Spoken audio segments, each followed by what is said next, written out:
In this lecture, I want to explain one of the several ways of solving a trigonometric equations.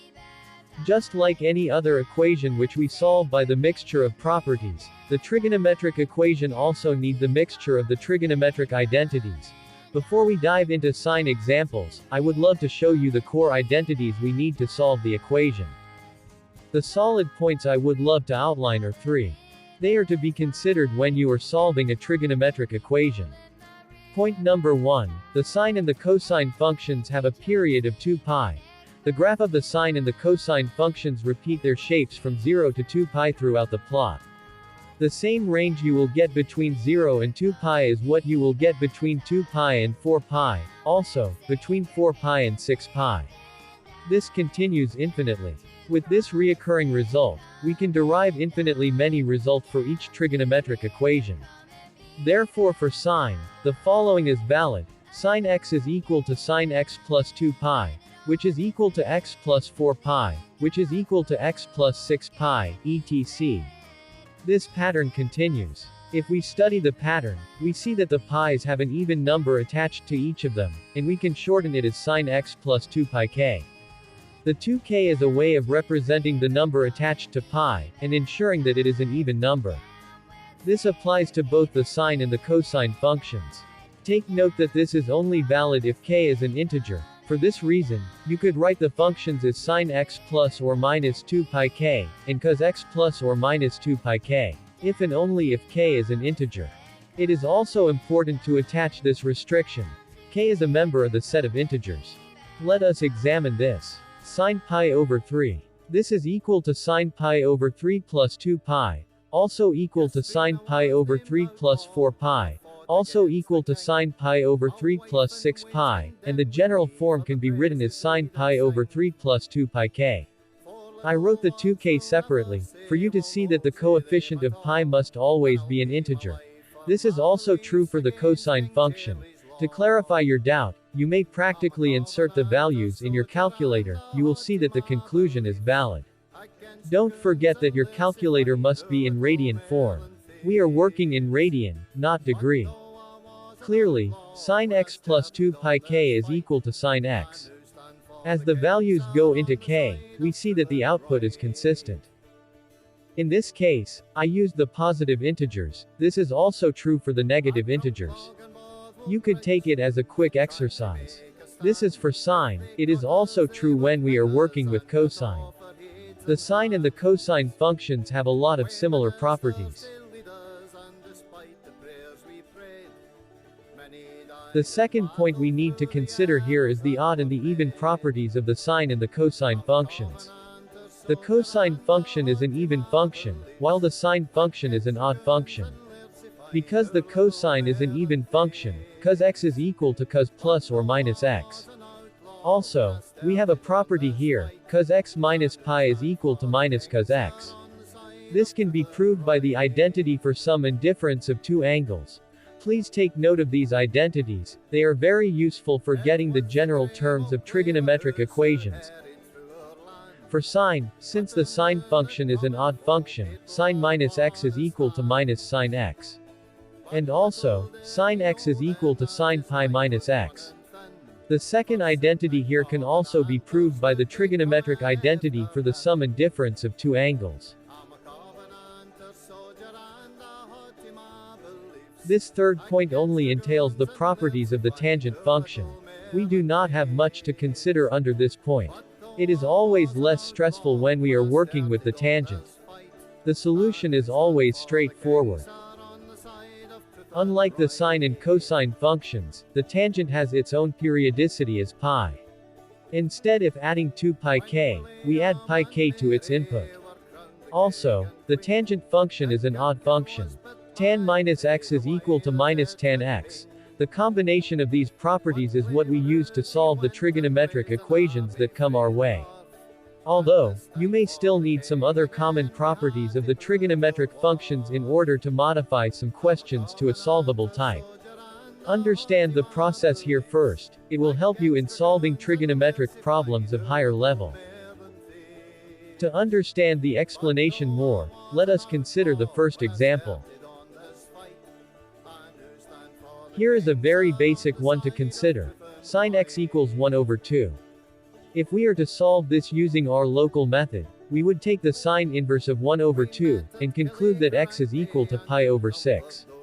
This is not the best way to go about this type of problem. As demonstrated earlier, there are infinite values of x that would yield 1 over 2 when substituted, I repeat, infinite values. By taking the sine inverse of both sides, you arrive at pi over 6. This is one of the infinite answers. This implies that you get one answer correctly out of the infinite answers. And you know that 1 over infinity is equal to 0, which means that your score is 0. Let us do it in the right way. To do this, we need an idea from the second of the points outlined. Sine x is equal to sine pi minus x. Now, the first equation has given birth to another one. We now need to consider each as two different cases, and solve each cases. The part with sine x is labeled to be case 1, while the part with sine pi minus x is labeled to be case 2.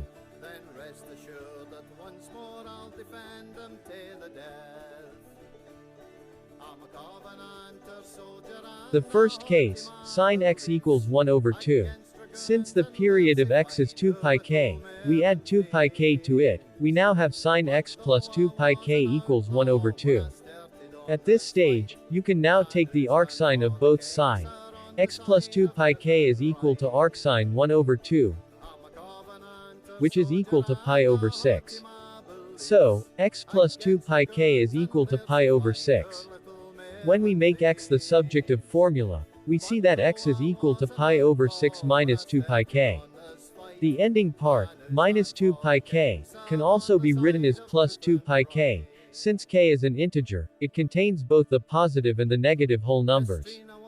Thus, x is equal to pi over 6 plus 2 pi k. For case 2, sine pi minus x is equal to 1 over 2. In order to get the general solution, always endeavor to add 2 pi k to your equation firstly. Sine pi minus x plus 2 pi k is equal to 1 over 2. When we take the arcsine of both sides, pi minus x plus 2 pi k equals arcsine 1 over 2, which is pi over 6. When we make x the subject of formula in this stage, we arrive at x equals pi minus pi over 6 plus 2 pi k, and finally, x equals 5 pi over 6, plus 2 pi k. We can now conclude that these two general terms is the answer to the problem. Note that k is an integer. For every integer value you put for k, you arrive at different answers. Since there are infinite integers, then there are infinite distinct values of x.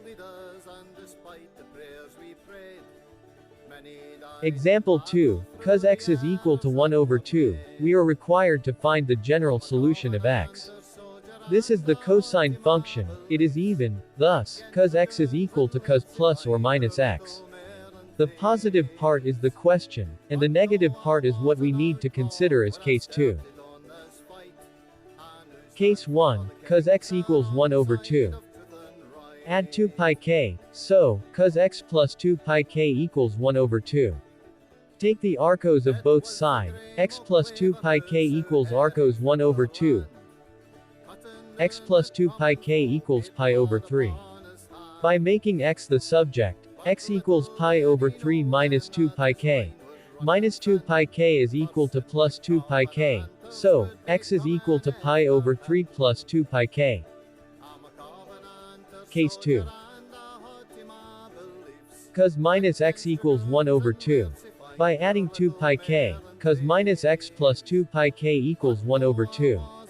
Minus x plus 2 pi k equals arcos 1 over 2. Minus x plus 2 pi k equals pi over 3. And by making x the subject, x equals minus pi over 3 plus 2 pi k. Now, we have our answer. The first solution is pi over 3 plus 2 pi k, and the second solution is minus pi over 3 plus 2 pi k.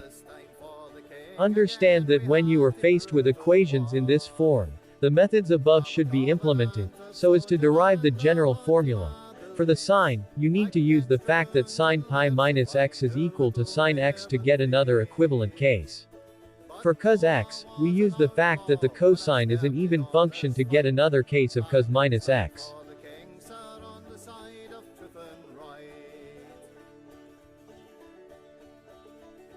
Example number 3. Sine 7x equals sine 5x. The method of solution remains the same. The first case is the one above, we need to derive the second case. The second case can be derived by using that same identity. If sine x is equal to sine pi minus x, then sine 7x is equal to sine pi minus 7x. Although this can be applied to any of the side, either the left-hand side or the right-hand side, but you cannot apply it to both simultaneously. If you do, you will arrive at the initial equation again. You can only get a different case by applying it to either the left-hand side or the right-hand side. Let us make use of the left-hand side. Sine 7x is also equal to sine pi minus 7x. Here comes the second case. Case number 1. Sine 7x equals sine 5x. The first step is to add 2 pi k to it. We can either add 2 pi k to the expression on the left-hand side or the right-hand side. If you apply it to both sides, you will end up with this equation again. Let us make use of the left-hand side, so we add 2 pi k to 7x, and our expression becomes sine 7x plus 2 pi k equals sine 5x. When sine cancels out, we arrive at the following. 7x plus 2 pi k equals 5x. By collecting like terms, 2x equals minus 2 pi k, or x equals minus pi k, since k can either be positive or negative, x modifies to pi k. This is the solution to the first case. Let us see what the second case has in stock for us. Case 2, sine pi minus 7x equals sine 5x. Just like the previous case, we need to add 2 pi k to one of the angles, either on the right-hand side or the left-hand side of the equation. By performing this on the left-hand side, we see that sine pi minus 7x plus 2 pi k equals sine 5x. When sine cancels out, pi minus 7x plus 2 pi k equals 5x. Aiming at x, 12x equals pi plus 2 pi k. By solving for x equals 1 over 12 pi plus 2 pi k, and x equals pi over 12 plus pi k over 6. By collecting our result, the first solution is pi k, and the second solution is pi over 12 plus pi k over 6.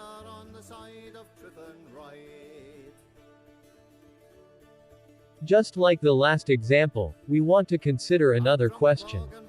Call it example 4. Cos x equals cos x plus pi over 3.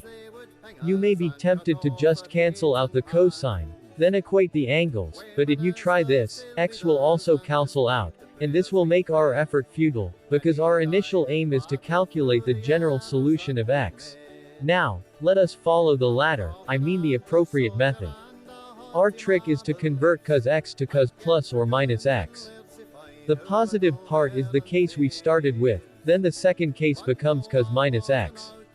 As discussed earlier, the first case won't give a valid equation, because x cancels out, so we have only one valid equation, which is the second case. Cos minus x equals cos x plus pi over 3. By adding 2 pi k to the angle on the left-hand side, cos minus x plus 2 pi k equals cos x plus pi over 3.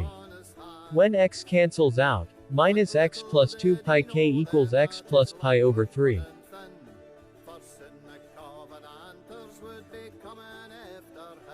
Solving the equation, 2x equals minus pi over 3 plus 2 pi k. And finally, x equals minus pi over 6 plus pi k.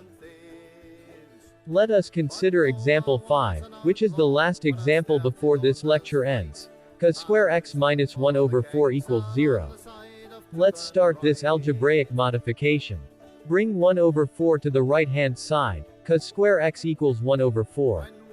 Take the square root of both sides. Root cos square x equals plus or minus root 1 over 4, and this gives cos x equals plus or minus 1 over 2. We have two equations to consider here, when cos(x) is equated to plus 1 over 2, and when cos(x) is equated to minus 1 over 2. Let us label cos(x) equals 1 over 2 as first, and cos(x) equals minus 1 over 2 as second. Now, we need to solve the first equation like any of the ones we have solved earlier, which will give two general solutions. Also, the second will be solved in same manner, and it will yield its own two general solutions. In a nutshell, there are four general solutions to this question of example 5. Action is louder than voice. Let's dive into it to see what the answer would be. The first equation now. Cos(x) equals 1 over 2. Actually, this is one of the questions we have considered in the previous examples. Cos plus or minus x equals 1 over 2. By solving each, x equals r cos 1 over 2 plus 2 pi k, and the second, x equals minus r cos 1 over 2 plus 2 pi k. Thus, x equals pi over 3 plus 2 pi k, and the second, x equals minus pi over 3 plus 2 pi k. This is for the first equation. Equation number 2. Cos(x) equals minus 1 over 2. To solve this, let us bring the minus to the left-hand side. The equation then becomes minus cos(x) equals 1 over 2. From the point 2 outline, we see that minus cos(x) equals cos(x) minus pi. So, the equation 2 becomes cos(x) minus pi equals 1 over 2. So as not to make it confusing, let x minus pi be equal to u. We can now assume that we want to solve cos u equal 1 over 2. This is just like equation 1, they are identical. The only difference is the variables used. The answer will also be the same if we work out this, but let's cut short the stress since we have worked it twice before. Therefore, the first u is equal to pi over 3 plus 2 pi k, and the second, u equals minus pi over 3 plus 2 pi k. In order to get GE values of x, we need to return the substitute, which is x minus pi, equals u. For the first u, x minus pi equals pi over 3 plus 2 pi k. Since we previously have two values for x in the previous equation, let the value of x here be denoted as x3, which is equal to 4 over 3 pi, plus 2 pi k. And for the second value of u, x minus pi equals minus pi over 3 plus 2 pi k. And this gives the fourth value of x as 2 pi over 3 plus 2 pi k. Finally, the first solution is x equal pi over 3 plus 2 pi k. The second solution is minus pi over 3 plus 2 pi k. The third is 4 pi over 3 plus 2 pi k. And the fourth is 2 pi over 3 plus 2 pi k. This is the conclusion, and the conclusion is valid. It is possible to still compress results of this form to get just two solutions set, but you can ignore that for now. Let's do some practice together. Freely send some questions across to me on WhatsApp. Here is my contact. +2 3 4 9 1 2 8 4 7 3 4 3 7. Thank you so much. May the mathematical force be with you.